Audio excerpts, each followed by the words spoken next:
වගේ දෙනක්ද? මම කොහෙද ඉන්නේ? දේව් ඔයා කොහෙද? බ්‍රින්දා කොහෙද?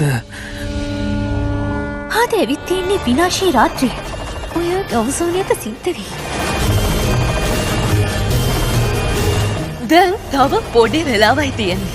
ලේ හඳ පායපු ගමන් ඔයගේ දේව් මැරෙනවා. මං ජීවත් වෙලා ඉන්නකම ඔයාට මොකුත් වෙන්න දෙන්නේ නැහැ දේව්. ඔයාට මොකුත් වෙන්නේ නැහැ. ඇස්සරගෙන ඉන්න හොඳේ.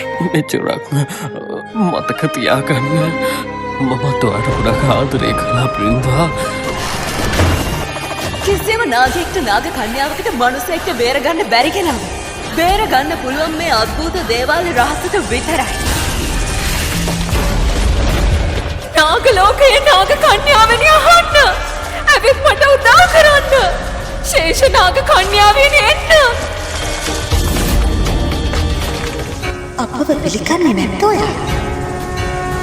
මම නපුරු නාග කන්‍යාව වෙලා නාග ලෝකෙට ගියා තමයි. හැබැයි මම හෙට ගියාට පස්සේ මගේ වැරදි මට හොඳටම තේරුණා.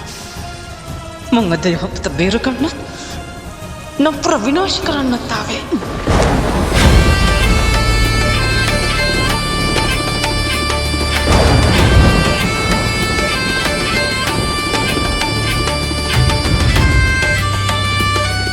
මතක තියාගන්නවා. නාගලෝකයේ ශේෂනාග කන්‍යාවට වඩා හෙලින් ඉන්න නාග රාජිනියයි. නාගලෝකෙටම ලැජ්ජාවක් ඔයා. මේ දෙන්නව ඉවරයක් කරන්න එක නාග රැජිනක් හොඳටම ඇති. මේ දේවාලේ රහසට පුළුවන් එයාව ආයෙමත් ජීවත් කරවන්න. ඔයාගේ ප්‍රශ්නවලට උත්තර දෙන්න පුළුවන් එකම කෙනා ඉන්නේ. එයාට එන්නම වෙනවා. අනිවාර්යෙන්ම.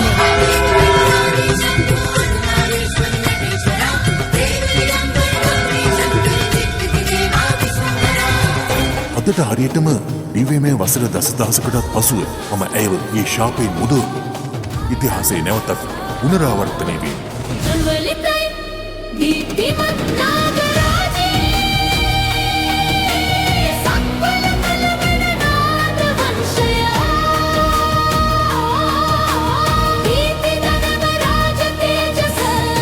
මගේ පිට ලොකු ශාපයක් තිබුණා.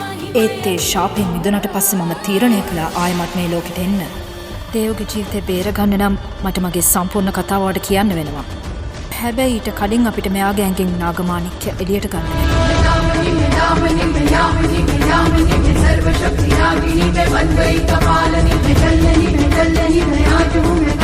දේවාලයට වරමක් තියෙනවා. ඕනෑම මැරුණු කෙනෙක්ට ජීවය දෙන්න. නාගලෝකයේ ඔයාලා දෙන්නට ආපහු කතා කරනවා නේද? දැන් ඔයාලා දෙන්නට ආපහු යන්න පුළුවන්. හැමදේම හරියාවි බ්‍රින්දා. විශ්වාසය තියාගන්න. ඒ වගේම මේක මතක තියාගන්න. අපි හැමදාම ඔයා එක්ක ඉන්නවා කියලා.